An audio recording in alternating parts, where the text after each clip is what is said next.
sanctions the temple. But then Solomon speaks this prophetic word in verse 18 of chapter 6, and I want you to turn there very quickly. Somebody pray for the preacher tonight. There's a breakthrough for somebody in this room tonight.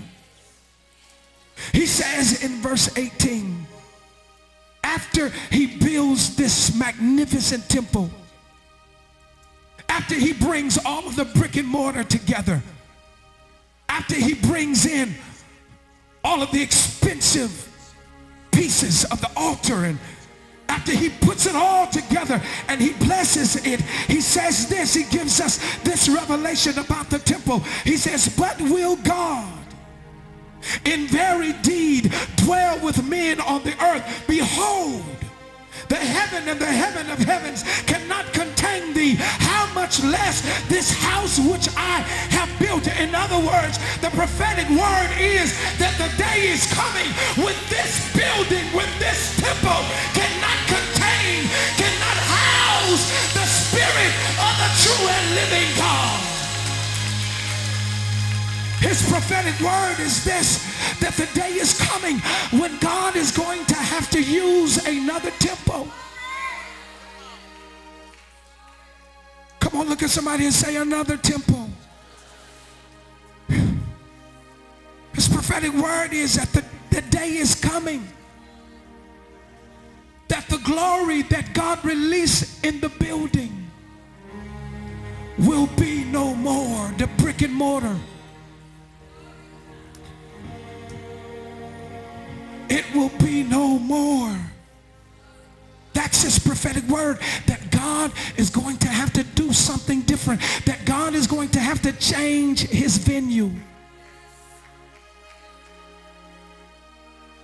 That was Solomon's prophetic word. But then Jesus picks it up and he sanctions the word in St. John chapter 2. And I want you to turn there very quickly. Stay with me, church. Don't wait for me to release you, because God's going to release you in your spirit today. So whenever you sense God moving you to this altar, don't wait for me to call you. Just start moving.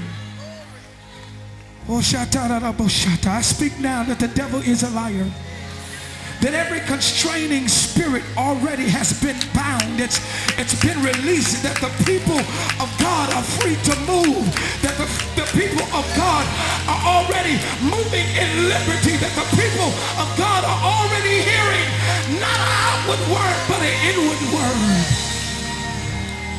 So watch this. Jesus sanctions this prophetic word in John chapter 2. He says here in verse 14 that when he comes to the temple in Jerusalem, he found in the temple, verse 14, those that sold oxen, sheep and doves, and the money changers sitting. And when he had made a scourge of small cords, he drove them all out of the temple, and the sheep and the oxen, and poured out the money changers, or poured out the changers' money, and overthrew the tables, and said unto them that sold doves, take these things hence, make not my Father's house an house of merchandise. And his disciples remembered that it was written, the zeal of thine house hath eaten me up.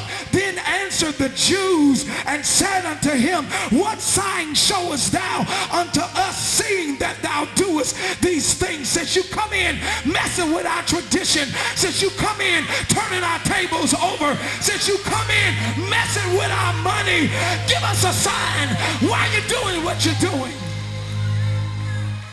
And Jesus replies, destroy this temple, and in 3 days I will raise it up.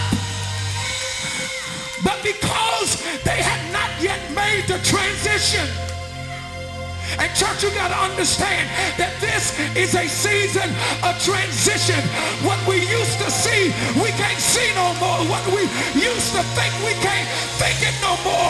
We got to rise up and we got to move to a new, deeper dimension in him.